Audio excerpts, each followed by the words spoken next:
السلام علیکم ناظرین، پروگرام گراؤنڈ زیرو کے ساتھ میں ہوں مدثر اقبال۔ احتجاج اور دھرنوں کی سیاست میں مصروف پاکستان تحریک انصاف کی ساری دوڑ بانی پی ٹی آئی کی رہائی، بانی تک رسائی اور پھر بانی کے اسپتال منتقلی تک محدود ہے۔ خیبر پختونخوا میں برسر اقتدار پی ٹی آئی کو الزامات کا سامنا رہتا ہے کہ صوبائی حکومت صوبے کی بہتری پر غور کرنے کے بجائے اڈیالہ جیل میں قید بانی پی ٹی آئی کو مرکز نگاہ بنائے ہوئے ہے۔ وزیر اعلیٰ کے پی کے سہیل آفریدی نے صوبے کے تمام تر مسائل سے نظریں چراتے ہوئے ایک بار پھر بانی پی ٹی آئی کی رہائی کے لیے عید کے بعد زیادہ طاقت کے ساتھ آنے کا اعلان کر دیا۔ اب کی بار بانی پی ٹی آئی کی رہائی کے لیے باقاعدہ رہائی فورس بنانے کا فیصلہ کیا گیا۔ ناظرین، اس سب کے دوران پی ٹی آئی کے اندرونی اختلافات بھی شدت اختیار کر چکے ہیں۔ علی امین گنڈا پور کہتے ہیں، ہم پہلے بانی پی ٹی آئی کی رہائی سے رسائی تک آئے تھے اور اب تک آ گئے ہیں۔ ہم میں کچھ مسائل ہیں جن کی وجہ سے ہم کچھ حاصل نہیں کر پا رہے۔ شدید ہم نے پریشر کی کمپین شروع کی ہوئی تھی، آج آتے آتے ہم یہاں پہ کھڑے ہیں کہ وہ ایک بندے نے بھیجا ہے، بڑا مجھے اچھا لگا ہے کہ ہمیں اپنا ذرا ہوش کے ناخن لینے چاہیے، جاگنا چاہیے کہ رہائی پھر رسائی پھر دوائی، تو یہ ایک کسی بندے نے کوٹ کیا ہوا تھا، تو آخر ہماری کوئی غلطی تو ہے نا اس میں۔ دوسری جانب وزیر اطلاعات پنجاب عظمہ بخاری نے آج کے پی کے حکومت کی ترجیحات پر تنقید کرتے ہوئے کہا کہ پنجاب میں رمضان نگہبان پیکج کی تقسیم کا سلسلہ کامیابی سے جاری ہے، جبکہ کے پی حکومت کو رمضان پیکج سے زیادہ بانی کے دانت اور آنکھ اہم ہیں۔ کے پی کے حکومت کا فوکس رمضان سے زیادہ رہائی فورس اور نیا فتنہ پھیلانے پر ہے۔ میں نے دیکھا ہے جی، سہیل آفریدی صاحب نے بیان دیا ہے کہ عمران خان رہائی فورس بنانے جا رہے ہیں وہ، اور اس کے اوپر انہوں نے لڑنا ہے اس فورس کے ساتھ۔ اب یہ اس ملک کے اندر ایک اور انارکی پیدا کرنے کا پروگرام ہے۔ بندہ پوچھے رہائی فورس کیا کرے گی؟ ناظرین، پی ٹی آئی کی سیاسی مخالفین تو صوبائی حکومت کی ترجیحات پر کڑی تنقید کرتے دکھائی دے رہے ہیں، لیکن صوبائی حکومت اس سارے معاملے کو کیسے دیکھتی ہے؟ پی ٹی آئی کے پی کے میں عوام کے لیے کیا کر رہی ہے؟ اس سب پر بات کریں گے۔ ہمارے ساتھ موجود ہیں صوبائی مشیر خزانہ مزمل اسلم صاحب۔ بہت شکریہ مزمل صاحب آپ کے وقت کا۔ سب سے پہلے تو خان صاحب کی صحت ہے جس کو پوری قوم جو ہے اس پر وہ بات بھی کرنا چاہ رہی ہے، معاملات پہ انتظار بھی کر رہی ہے۔ 3 مطالبات کے ساتھ سر آپ ایک دھرنا کے پی کے میں ہم نے دیکھا، 2-3 دھرنے ہم اسلام آباد میں پارلیمنٹ کے اندر اور باہر وہ دیکھ رہے تھے، لیکن وہ کوئی بھی مطالبات وہ منظور نہ ہوئے، دھرنے پھر ختم ہو گئے۔ تو بانی پی ٹی آئی کی رہائی اہم ہے نہیں ہے ان کے لیے، اور جو اسٹریٹجی خاص طور پر پاکستان تحریک انصاف اپناتی ہے وہ ہر بار کی بار فیل کیوں ہو جاتی ہے؟ دیکھیں جی، بسم اللہ الرحمن الرحیم۔ تحریک انصاف کا مقابلہ 78 سال میں جو ہے یہ واحد جماعت ہے کہ جو جماعت ایک دفعہ جب حکومت سے نکل جاتی ہے تو اس کے غبارے سے گیس نکل جاتی ہے، تو یہ واحد جماعت ہے جس کی غبارے میں گیس جو ہے اسی طرح بھری رہے، اور اس نے اپنے مخالفوں کی گیس نکال دی فروری 2024 کے الیکشن میں۔ یہ تاریخ میں کبھی نہیں ہوا کہ کوئی حکومت جو ہے نکالی جائے یا اس کی حکومت ختم کی جائے تو اس کا اگلے الیکشن میں وہ پرفارم کرے، تو وہ تحریک انصاف نے کر کے دکھا دیا، اور وہی ایک خطرہ ہے جو اس وقت، کیونکہ تحریک انصاف کے علاوہ تو ہر کوئی حکومت میں ہے، وہی جو خطرہ ہے وہ ساروں کو جو ہے عمران خان کو اندر بند کرنے پہ مجبور کر دیا۔ راست سوال عمران خان صاحب کی صحت جو ہے ایک بنیادی حق ہے، اور چاہے وہ آپ کے دشمن کا بھی ہو تو وہ جو ہے آپ کو اس کو علاج کا حق دینا ہے۔ تو تحریک انصاف کی جو اگر ڈیمانڈ غیر آئینی یا ناجائز ہے تو آپ بتا دیں۔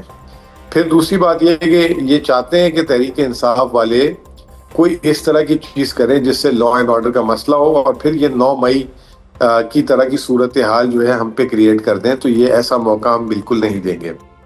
راست سوال یہ جو انہوں نے ریت ڈال دی ہے کہ علاج نہ دینے کی، اسپتال نہ لے جانے کی، دیکھیں خان صاحب تو ابھی بھی جو ہے نا آنکھ کا ان کا مسئلہ تھا، 20 منٹ ان کو لے کے گئے، واپس آ گئے۔